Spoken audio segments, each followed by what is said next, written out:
Dear friend, today, as science and technology advance, everything is gradually being replaced by machines, and people are becoming thinking machines, living coldly and indifferently to everything around them. Have you ever asked yourself what you are living for and what this life has brought you? Take a rare moment to reflect on yourself and observe those around you to see that amidst this busy, bustling life, the priceless gift of humanity still exists: love and compassion. The journey to face death. My father is now in his 60s. 3 years ago, he was diagnosed with cancer. Given his age, many people feared he wouldn't last long as the disease had already begun to progress. He decided to undergo treatment because, as he put it, "I've conquered many things in my life: hunger, war, bombs. I've become a well-known doctor, and a doctor shouldn't die from illness." On the first day of treatment, he came home in excruciating pain, his whole body exhausted from the radiation therapy. On the second day, he couldn't sleep and could only lie down. The pain tormented him beyond what he could endure. Those were the two most dreadful days I've ever experienced. My father recounted. By the third day, his body started to get used to the radiation. The pain began to subside, and he started taking many pills. After 2 weeks, he couldn't eat regular food anymore. Everything he ate had to be very soft. The rice had to be cooked until mushy, the meat had to be even softer, and he could only eat vegetables, no roots. After a month, he stopped eating rice altogether. My mother started blending rice, meat, and vegetables into a paste. He ate like a toddler just starting on solids. I once tasted it when I was sick, and it was unbearable. Yet, my father ate that for the rest of his treatment. Watching him was truly heartbreaking. He used to eat the most in the family, 3 or 4 bowls of rice at a meal, and now eating had become a torture for him. However, when I asked him, he always said, "I will live, my child, I will live, because there are still many things I haven't accomplished in my life." 2 months into the treatment, he couldn't eat without a glass of water next to him anymore.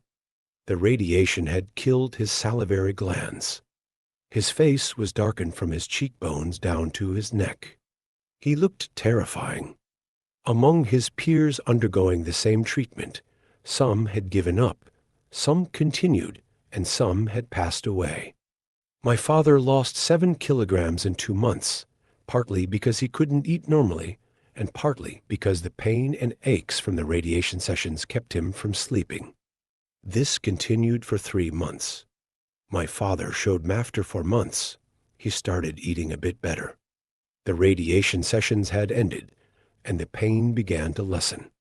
He only had to take medicine and rest.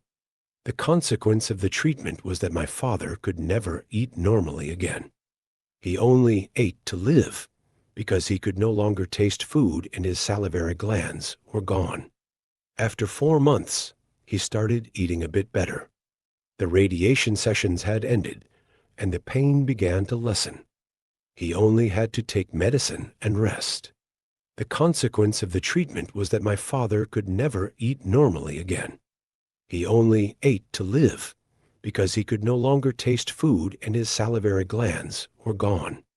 Even though I knew the cancer could likely return, he had overcome all obstacles with his strength.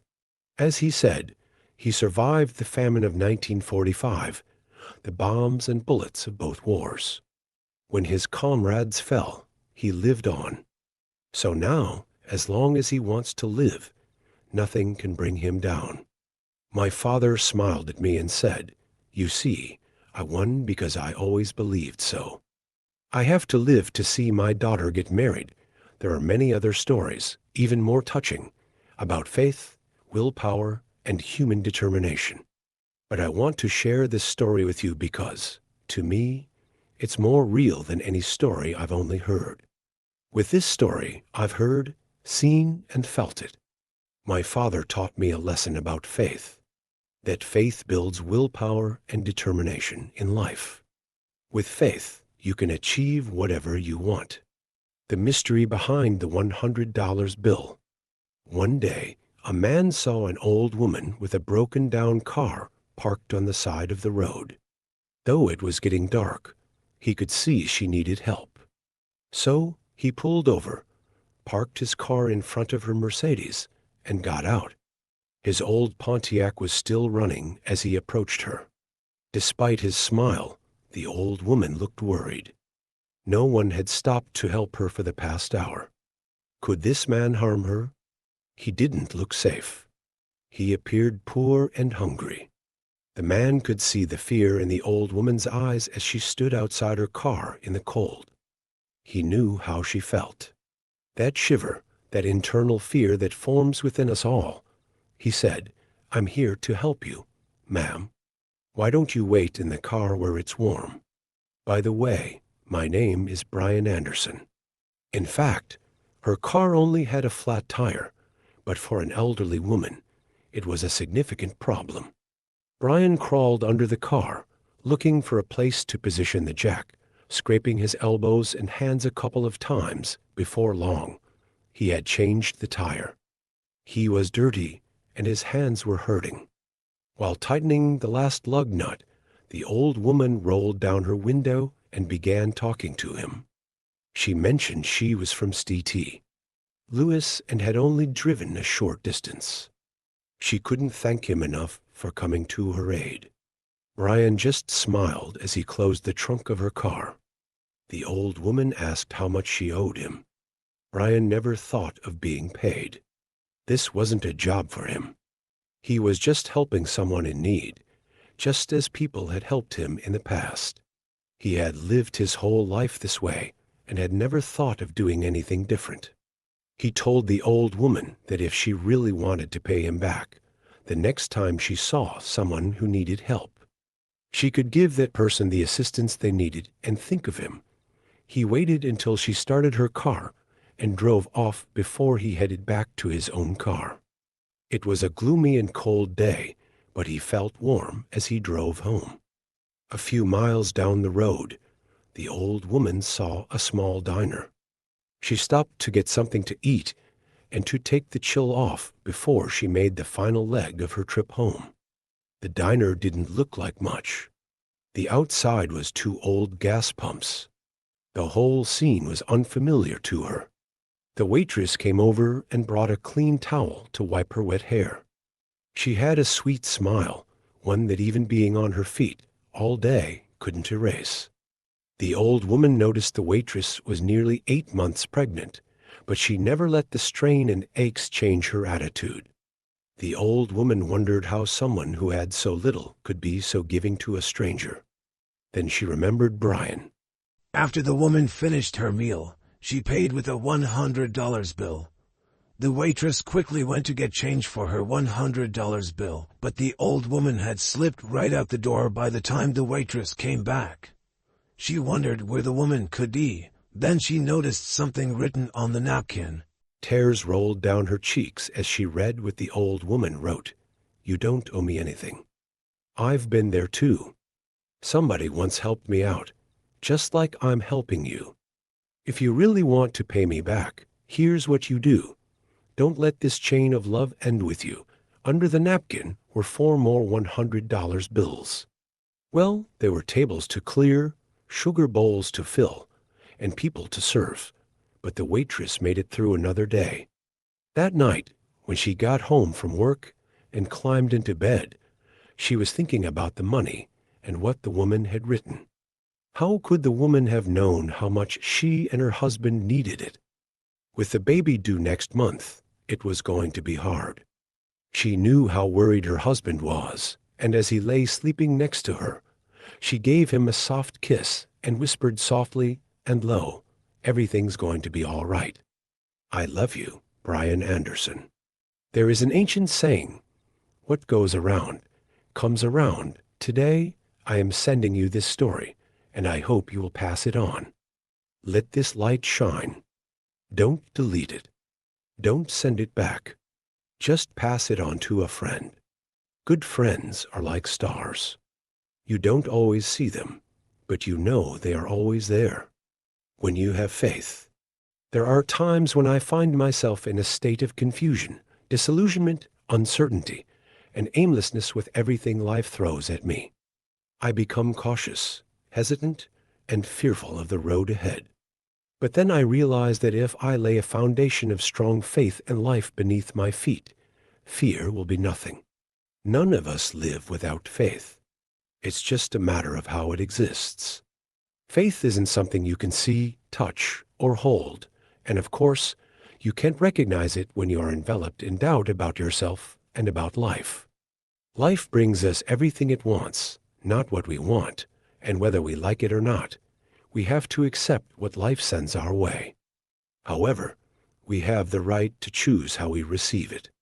Will it be with reluctance or with an open heart and faith in life? Life is never smooth, perfect, or straightforward for any of us. Everyone has their own concerns, feelings, difficulties, and obstacles, and no one's pain is exactly like another's.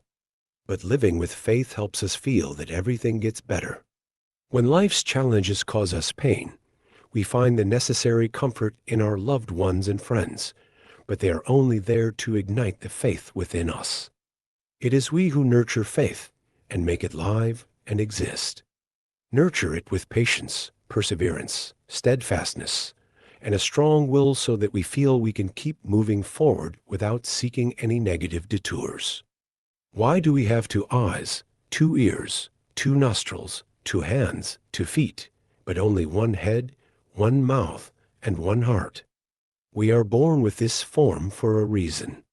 We have 2 eyes because life wants us to see more, observe more, and appreciate what we have. We have 2 ears because we need to listen more to the sounds that life wants to send us. We have 2 nostrils to breathe more and be thankful for what life has given us. We have 2 hands to work, hold, and give love to others. We have 2 feet to walk more, go to places we want, and then those steps will show us where our life's harbor is. So why do we have 1 head, 1 mouth, and 1 heart? We have 1 head because we need to gather everything we have seen, heard, done, and walked into 1 thought process to analyze everything under the light of faith. We have 1 mouth to speak less of complaints, grievances, and criticisms. Complaints and grievances only erode, rust, crack, and decay our faith. The heart is the warehouse of the soul. We don't need 2 because the heart can store everything it wants with no limits. It is where faith resides and is shielded from life's storms. That's it. Faith is a very simple word that anyone can say and read. But achieving faith is a miraculous thing that each person must strive for. Faith will help us stand firm in the whirlwinds of life, and when you have faith, you can do what seems impossible. Cherish the faith you have in yourself, enrich the value of your faith, and enhance the strength of your faith with specific actions. 4. Faith treasure or trap. Sometimes, when wanting to love and trust someone, we need quite a bit of time to truly understand each other, to verify if words are sincere, actions are reliable, relationships are appropriate, or behavior is proper and decent.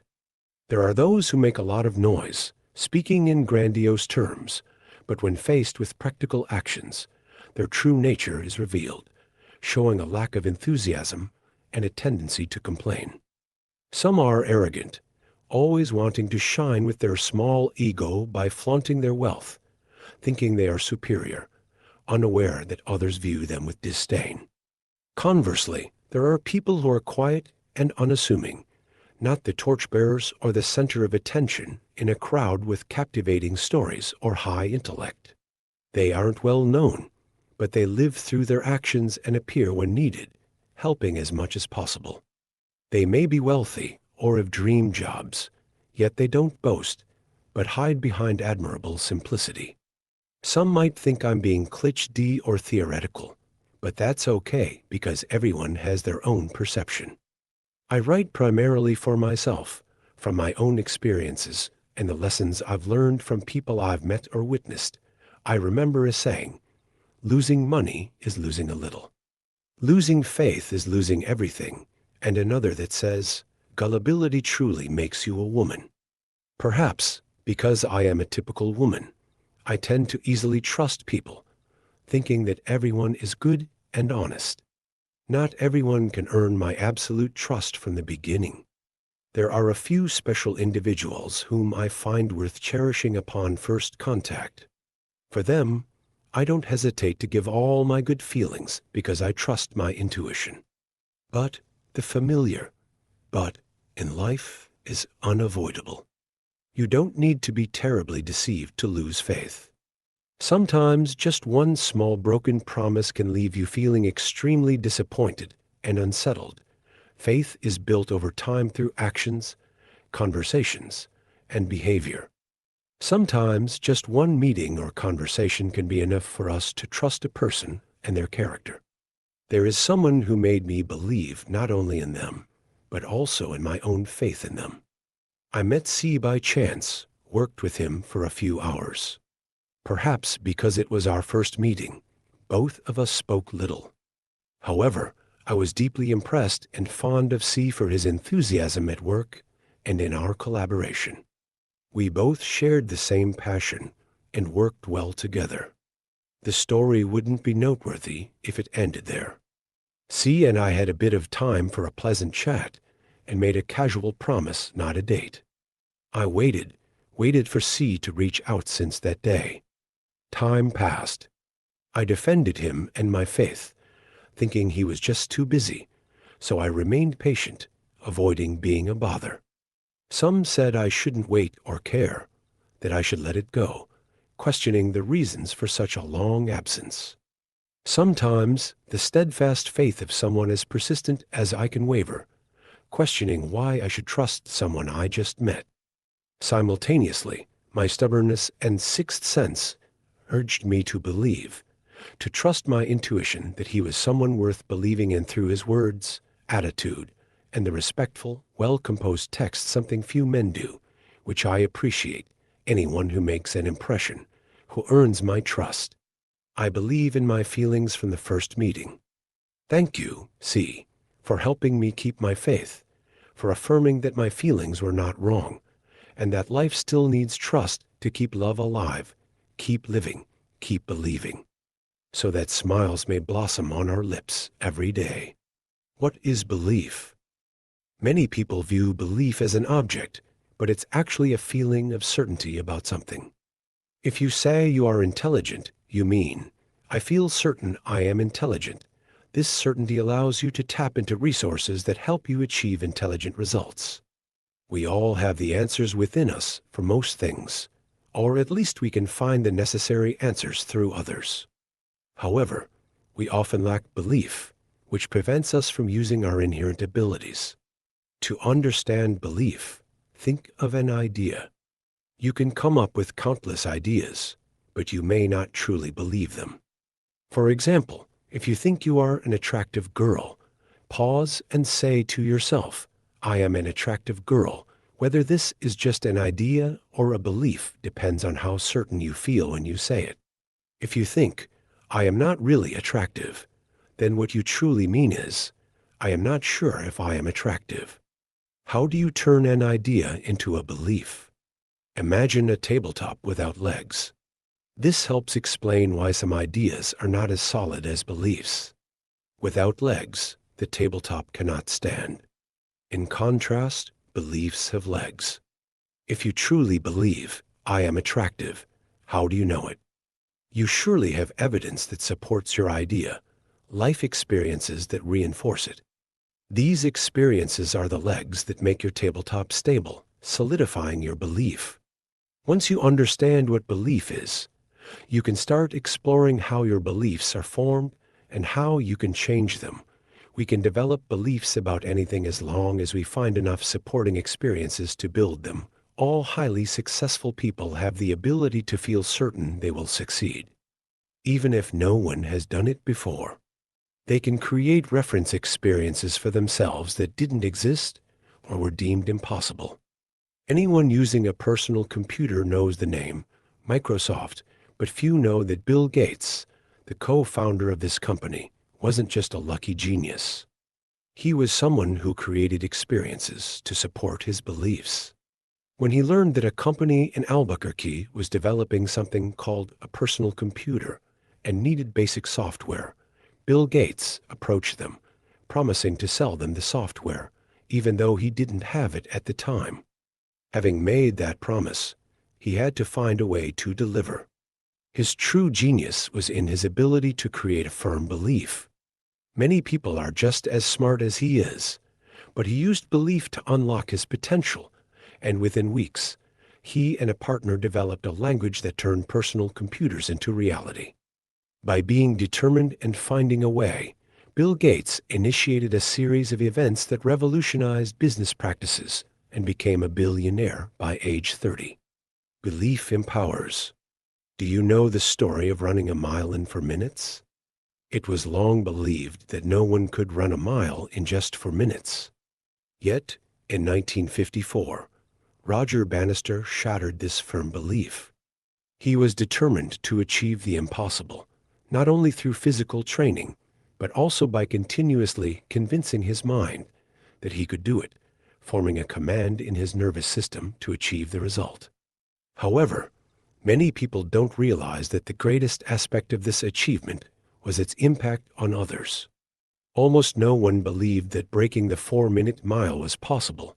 Yet, within a year after Roger's record, 37 other athletes broke it too. His experience provided a strong enough example to instill in them the belief that they too could achieve the impossible, and in the following year, 300 other athletes achieved the same feat. The belief that becomes truth for me is the belief that allows me to use my full strength to apply all my energy into action and or guide. 4 fingers. At birth, the boy was blind. When he turned 6, something happened that he couldn't explain. One afternoon, while playing with friends, another boy threw a ball towards him. Suddenly, the boy shouted, "Watch out! The ball is about to hit you." The ball struck him, and from that moment, his life was never the same. He didn't feel pain, but he was truly puzzled. He decided to ask his mother. How did he know what was about to happen to me before I realized it myself? His mother sighed deeply, knowing the moment she had feared had come. It was time to explain to her son. "You're blind." Very gently, she took his hand, counted each finger. 1 to 3 for 5. These fingers are like your 5 senses. This little finger is for hearing. This cute one is for touch. This tiny one is for smell. And this one is for taste. After a moment of silence, she continued, "And this tiny finger here is for sight. Each sense of yours is like a finger, carrying messages to your brain." She then folded the finger named sight and held it close to his palm, saying, "My child, you are different from other children, because you have only 4 senses, just like having only 4 fingers, 1 hearing, 2 touch, 3 smell, for taste. You cannot use the sense of sight. Now I want to show you this. Please stand up." He stood up. His mother picked up the ball and said, "Now place your hand in a catching position." He opened his palm, and in that moment, he felt the hard ball touching his fingers. He held the ball tightly and raised it high. "Excellent! Excellent!" his mother exclaimed. "I want you to never forget what you just did. You can also catch a ball high with 4 fingers instead of 5. You can still have and keep a full and happy life with just 4 senses if you enter life with constant effort." The boy never forgot the image of 4 fingers instead of 5. To him, it became a symbol of hope. And whenever he felt discouraged by his disability, he remembered this symbol to encourage himself. He realized that his mother was absolutely right. He could still create a full life and hold on to it with the 4 senses he had.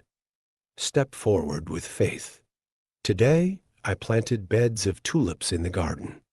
In truth, I planted them hoping for spring to come, when the garden will bloom brightly, the fresh air and spring rain washing away the remnants of winter. The rows of flowers may bloom in red, yellow, or purple. I don't know, but I believe that spring will come, and whatever color the tulips may be, they will add a different dimension to my life. This is what St. Paul pondered when he said, "We walk by faith, not by sight. Faith will lead all good things into our lives." On that day, a little girl with curly hair cascading down her cheeks said to me, "Hello, ma'am.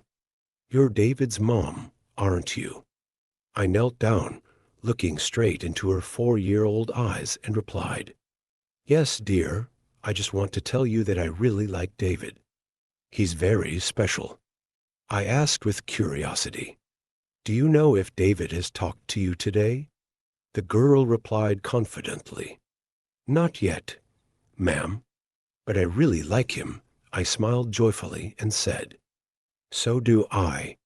In kindergarten, David didn't speak much. He mostly sat quietly in a corner, completely isolated from his peers. If he communicated, it was with the teachers, not the other children. During this time, David also attended classes for disabled children. Many suggested that we move to the city, where there was a special school for children like David. According to diagnoses, he may not develop further and could spend his life endlessly spinning things like that. We decided not to move. My husband and I believe that such a life is not for us, let alone for our son.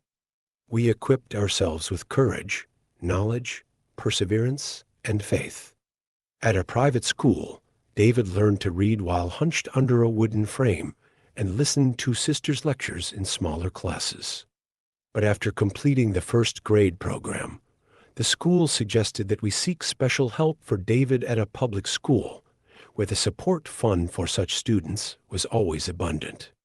In the following years, David received language therapy, occupational therapy, physical therapy, tutoring, and participated in many group activities such as Sunday classes, scout groups, karate, soccer, music. Approximately 5,000 or 6,000 special lessons like that were given to David. We are nurturing, and above all, we have faith. We believe we did the right thing. David graduated from public high school on June 4, 1990. His diploma ranked 72 out of 442. A week earlier, David received a notice that he had been accepted into the disability program at the General University. There, he would be the drummer for the school band, and of course, we wouldn't miss any performances with David. Life continues in its vibrant colors and bright light. Every spring, we discover a surprising new thing that perhaps we had nurtured before, waiting for favorable conditions to develop and bloom. The little girl who attended kindergarten with David didn't know that she had nurtured my faith that morning when she greeted me with the words, "I really like David." And I replied, "You know, before the girl left, I asked her, 'What's your name?' The girl gently stroked her curly hair on her cheek and replied, 'Yes, Faith. My name is Faith, the blind old man and the lesson of faith.' This number. Lottery ticket in the afternoon. Who buys the number? Filter piles. Filter piles. The sound of a road stick regularly tapping on the cement floor of a 3 meters wide alley. Today, she went down to the customer, finished the matter so early that she went home. Thanks to that, I heard that cry again. It's been a long time. Usually, she only listens when during Tet. She stays home and hears the sound of spring lottery ticket sales. She rushed down the house as if afraid that the old man would disappear deep into the alley. "Hey, let me buy a lottery ticket. What radio number is it today?" "Well, Kinjiang radio, miss." Asked if there was a story, but every station was the same. She won once the number of tails, 20,000 times away. She spoke softly enough for him to hear. I send money. The response, thank you, was as soft as her voice. Then a crooked but gentle handhold. "Miss, please give me some rainwater." Her hand grabbed his, leading to the front door, whispering, "Here you are." "Wait a minute." The old man slowly drank each sip of cool water and filled the glass. "Drinking it all will save you the trouble of pouring it out, the trouble of going to ask for another house." "Blind man, why do you sell lottery tickets?" "People take away lottery tickets. Take 2 bills, pay 1 bill, or give fake money." "So why do you still sell, still live, still advertise this number?" When she asked, her mother said, "You're blind, but very good. If you touch a bill, you know if the money is fake or not. So as for lottery tickets, do you know how many bills they took?" Well, who would have the heart to trick the blind old man? Faith, the very belief in that person's belly, his stomach. He is blind, she is also blind. Both grandparents went to sell numbers around the market alley and trails in this Ratch Cat area. Go here today, go somewhere else tomorrow. When big water floods the road, you have to stay at home. If you can sell it at any time, spend money on a meal that can't be sold. Unfortunately, this Blackwater Canal lasts 2 months and 2 periods of water. One period lasts only a week. People's eyes and nose were bright, and they were afraid that the water wouldn't see the driveway because the water was black, flooded over their knees, let alone the blind man. People often see him selling alone, and she has a granddaughter with her. He said that his biological niece and her parents left each other to be raised by their grandparents. He said his grandparents picked it up and left it in the market to raise it. It's been 5 or 6 years. She no longer goes to Ratch Cat Market. When you need a bunch of vegetables and radishes, when you leave the alley, you will see a woman sitting and building a hut right on the riverbank next to the road to sell. Normally, when I see my mother wading to a boarding house with a sister selling vegetables in the morning, I don't go to the market. Besides, I've been going to work since morning. I don't have time to go to the market like before. Now I'm afraid going to the market is another way.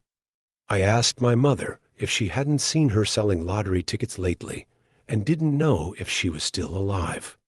The house on the riverbank encroaching on the riverbed was cleared. It is unclear where that house lived. There are people around us like that, near but far, far but near. Far from lifestyle, about fate, but close to each other is the faith in our hearts, feeling ashamed and silently blaming that boy, that woman, always showing suspicion of others, was afraid to say she couldn't do it before she tried. She quickly concluded that she was afraid to overcome the negative speech. The job would not work if she didn't fall in love. She was afraid that her wife would bully her later. I'm afraid of everything. I don't dare to once live my life to the fullest for others. I'm afraid they will betray me. If you don't give it, just blame me for not being lucky. Why people aren't good to me. Singing over and over again, chewing over and over again, the sad choruses of resentment that hide my weakness, then turning around and telling me I don't want to be as good as everyone else to suffer. That's my way of life. So I don't understand him. What right does she have to blame life, blame fate, and accidentally give birth to this or that child? Camel's water barrel. The mother camel led a group of baby camels walking in the desert sand sea without a single person. They have traveled a lot, so they are very impatient and hope to see a certain blue patch on the edge of the desert.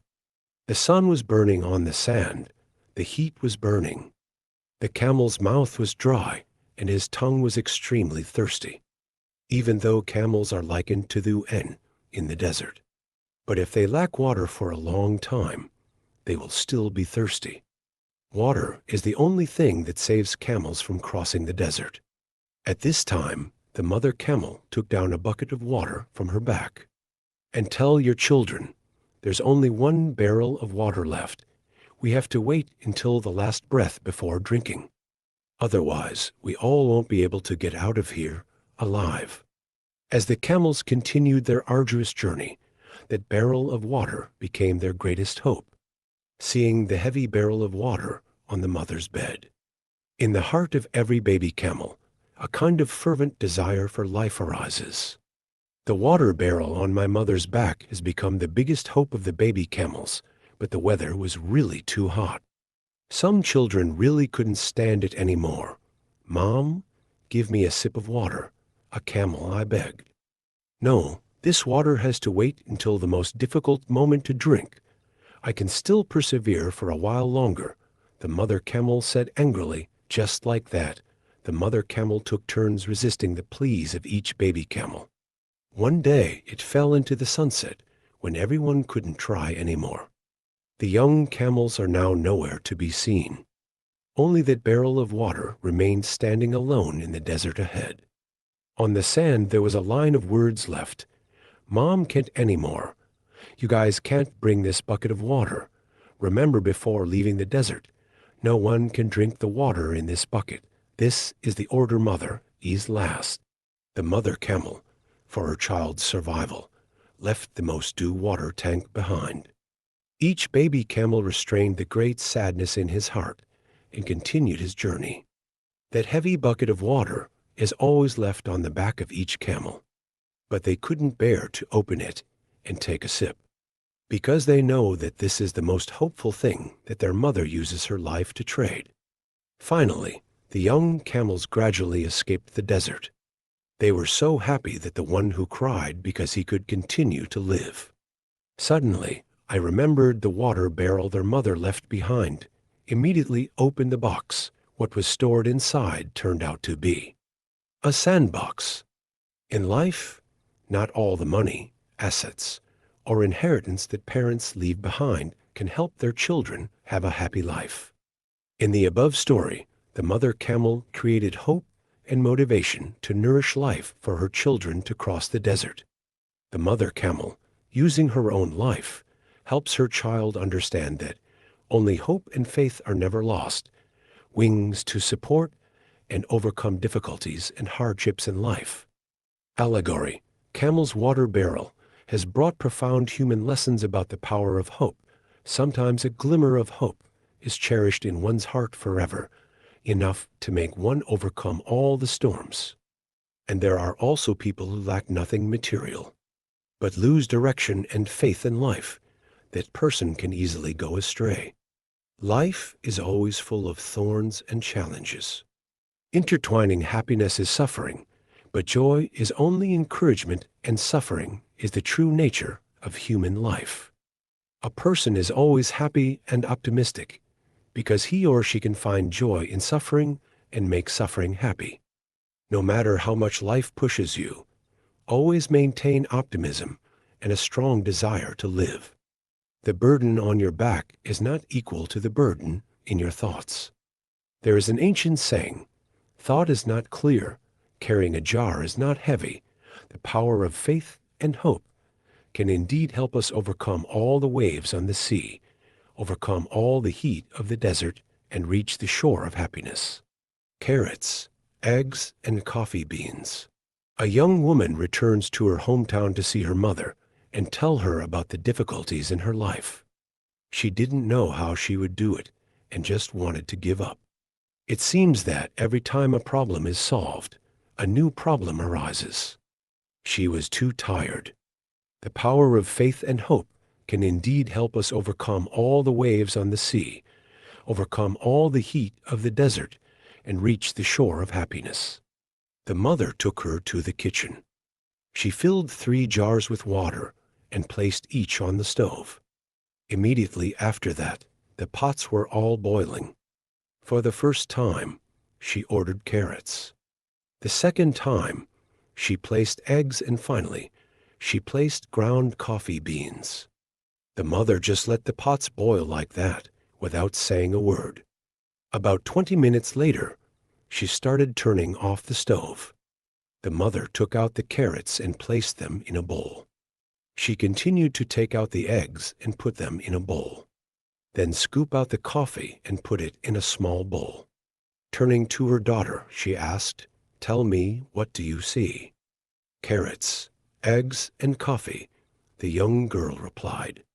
The mother brought her closer and told her to feel the carrots. The girl said they seemed soft. The mother asked her again to take an egg and break it. She tried cracking the egg, but couldn't because the egg was boiled. Finally, the mother asked her to sip a cup of coffee. The daughter smiled as she enjoyed its strong aromatic taste. She suddenly wondered, "What does all this mean, Mom?" The mother said that every object she had just boiled faced the same adversity, boiling water. But each object has a different reaction. The carrot was initially hard, but after being boiled, it became soft.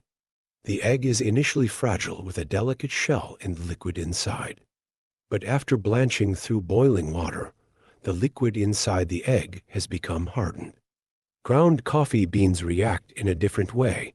After being boiled, the coffee itself has an influence on the water it boils. Which way will you choose? The mother asked her daughter. When adversity knocks on the door, how will you choose to respond? Do you want a carrot, an egg, or a coffee bean? 3 small stories make us regain faith in ourselves and appreciate ourselves more. Who are you?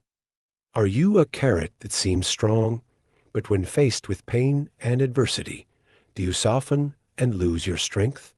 Or are you an egg that starts with a tender heart, but hardens with pressure? Or are you like coffee beans, spreading incense right in adversity? Obstacles are indispensable in life. The difference lies in the attitude you choose to face adversity. The pot is cracked. A water bearer in China has 2 large water basins, each hanging from the ends of a pole that he carries on his shoulders. One of the 2 pots has cracks, while the other is perfect and always transports enough water. During the long journey from the stream to the house, the cracked water basin was only half full. During 2 years, this happened every day. The water bearer could only bring 1.5 pots full of water home.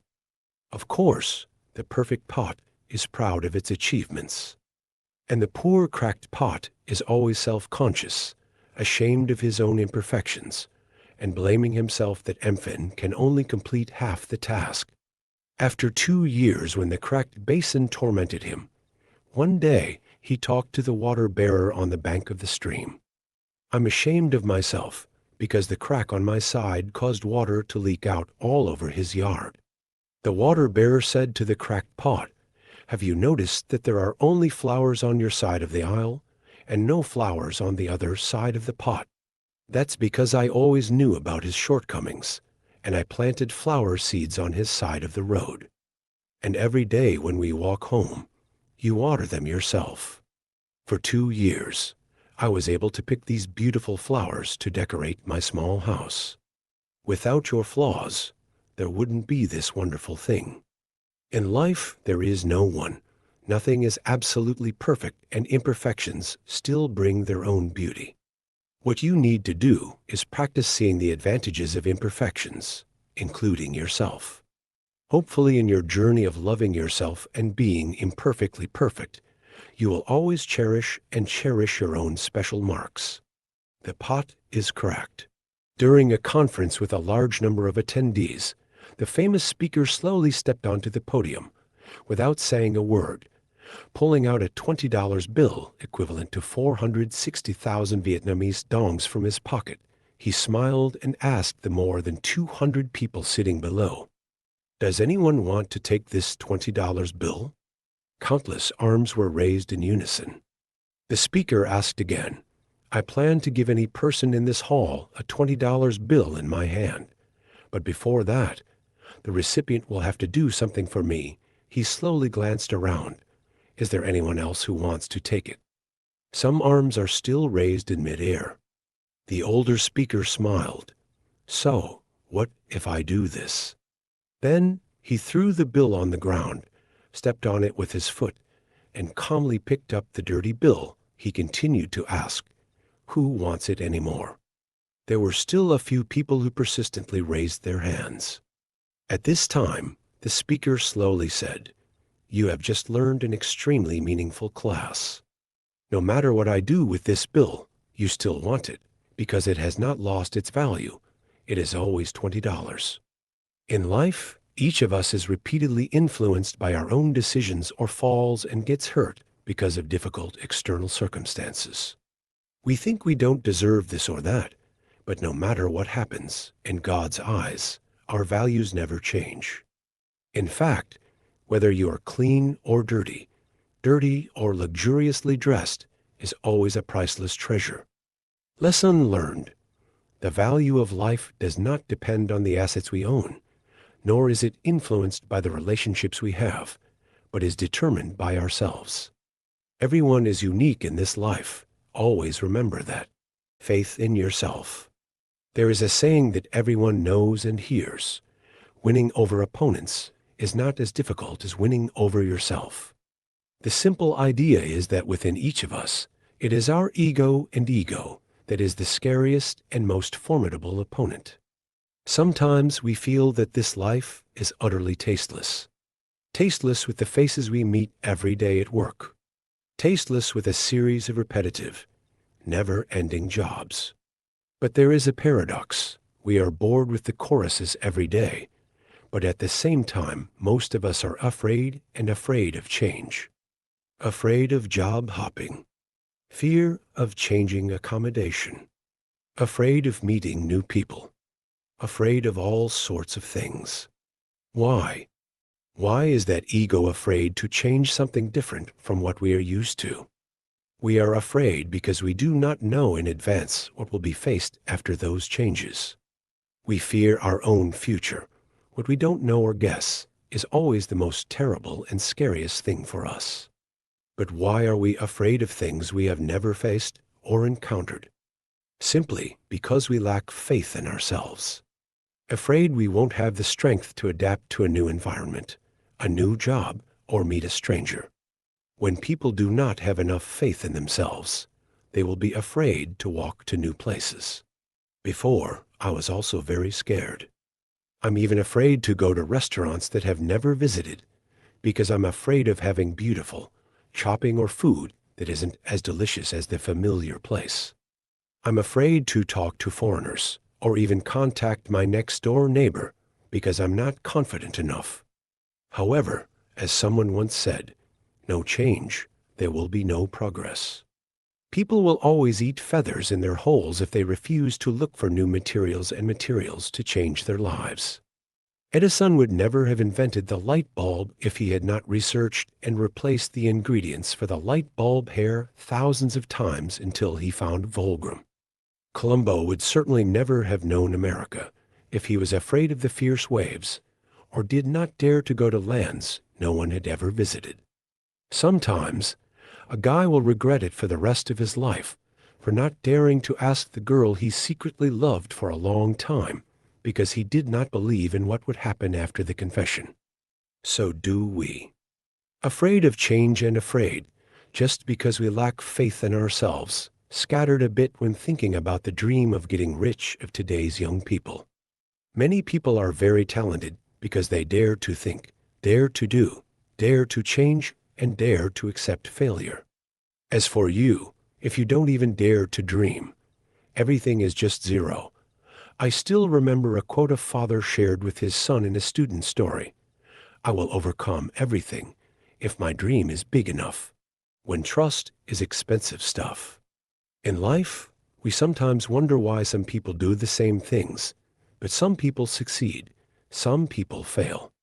And most people think that success or failure is due to each person's talent and ability. But the more important thing that people understand is each person's beliefs. It is a strong belief in what you do that will give you the strength to move towards success. Below is a true story. At a high school in America, there was a class with 26 individual students. The students in this class all have unflattering biographies. They used to inject drugs. They went to re-education camps, and there was even a female student who had 3 abortions a year. The family was all depressed and let them go, and the teachers at the school even considered them trash. It seemed like life had run out of hope. One day, Phyla, a new teacher returning to school, volunteered to be the homeroom teacher of these spoiled children. Unlike the children's speculation, on the first day of class, Phyla did not yell or show off to them. In a light blue silk dress with chestnut brown hair in a high bun, Phyla walked lightly up to the pulpit. She gently looked down at the children and then spoke thoughtfully. I will tell you about the past of 3 different men. The first person had political scandals, believed very much in the shaman's medical skills. He had 2 lovers, smoked a lot, and drank 8-10 glasses of brandy a day. The second person was fired twice, slept until noon every day, and drank 1 liter of brandy every night. He used to snort opium when he was a student. The third person is a country's war hero. He is a vegetarian, never smokes, and only occasionally drinks alcohol, drinks beer, but not much. In my youth, I have never done anything illegal, and there has never been a love scandal. She asked the whole class, out of 3 people, who will later contribute the most to humanity. The children chose a third person in unison after hearing the story, but Phyla's answer left the children dumbfounded. Dear children. She knew for sure that the children would choose the third person and thought that only he could contribute much to humanity. But you guys were wrong. These 3 people are all famous figures in World War II. The first person was Franklin Roosevelt, although disabled, but strong-willed. He has served as President of the United States for 4 consecutive terms. The second person is Winston Churchill, the most famous and talented Prime Minister in British history. The third person is Adolf Hitler, the Nazi devil who claimed the lives of tens of millions of innocent people. The children seemed stunned by Phyla's answer and seemed unable to believe what they had just heard. Do you know? What I just said is their past, and their future careers are the things they did after getting out of that past. Children, your life has just begun.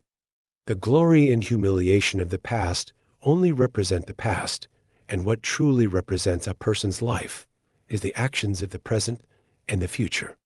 Come out of the darkness of the past, start doing it again today. Try to do what you want to do, and I believe you will become outstanding people, Phyla said while looking at them with hopeful eyes. And surprisingly, later in life, many of their students became successful people in life. Some became psychiatrists, some became magistrates, some became astronauts. And among them is Robert Harrison, the shortest and most disruptive student in the class, who has now become CFO of Wall Street. Reading the above story, each of us sees the important role of faith in life. In that classroom, all students are unique. Teachers cannot teach them, and parents consider them trash. However, teacher Phyla gave those children confidence that they could study hard and become good people. It was her beliefs that gave them the motivation to step out of their mistakes and change their fate. I suddenly remembered the saying of Emperor Napoleon, losing money means losing nothing. Losing honor means losing half of your life. Losing faith and energy means losing your whole life. That's right. You always have to have faith and energy when doing anything. As long as you lack one of those 2 things, you cannot succeed. Without the teacher's faith, those children may forever be immersed in a dark life and estranged from society. Faith, and especially belief in yourself, is important because it has the ability to motivate you to take action. Trust determines how much of your ability you will take advantage of. When you believe that you can achieve a goal, you will do your best, act continuously, and be determined to do anything. Not only that, faith will help you persevere in pursuing your dreams and ideals. As long as you have enthusiasm and eagerness to learn, faith is what can help you pursue to the end what you want to become. In life, the truth is that no one is more talented or smarter than you. If so, most of them are people who know how to develop their natural abilities and talents more than you. The important thing for success is belief in yourself. Faith will help us overcome difficulties, misfortunes, and obstacles in life to rise up and find a better life. The girl who loved watching the sea. It's so beautiful. The sea is truly beautiful. The little girl joyfully skipped along the smooth, sandy shore with her bare feet. She loved the sea, and she knew the sea loved her too. Every school year, she worked hard to achieve good grades. A trip to the sea was a reward from her parents every summer. People came to the beach to ride the waves. But the little girl, she came to the sea just to gaze at it and build sandcastles, the kind she had seen in fairy tales. Choosing a less crowded spot, she began her favorite activity with intense concentration. Everything around her seemed to fade away. The sand castle gradually took shape, much to her delight. When the last drop of sand was in place, a wave came up and washed her castle away, leaving a smooth, flat beach. She cried. She didn't know why she cried. Was it sadness, regret, or something else? She didn't know, but tears streamed down her cheeks. "Hey, little one." She looked up and saw a stranger, a man around 50 years old, sitting down next to her. He said, "You made a beautiful sandcastle, but it's a pity it's gone, isn't it? My dear, someday you'll understand that life is like that. Life is like the waves. Sometimes it brings happiness, but it can also cause immense pain. Remember, never put all your trust into one thing. Trust just enough and keep a little faith for yourself so that if you are disappointed, you won't be completely devastated." That year, the girl was in the 7th grade, which meant she was 14 years old. How could a 14-year-old fully understand what the man said? Later, as she grew up and ventured out into the world, she began to truly understand what the stranger had told her. She was sincere and enthusiastic with everyone, but it was people who made her fall. She kept falling, getting up, and falling again. She was in pain. Yes, she was in pain, but she wasn't afraid. She understood the stranger's words, but she couldn't follow them because she believed. She believed that life would still have many people like her. Give what you want to receive. One day, you will receive the good things you have given away. That's how she always lived.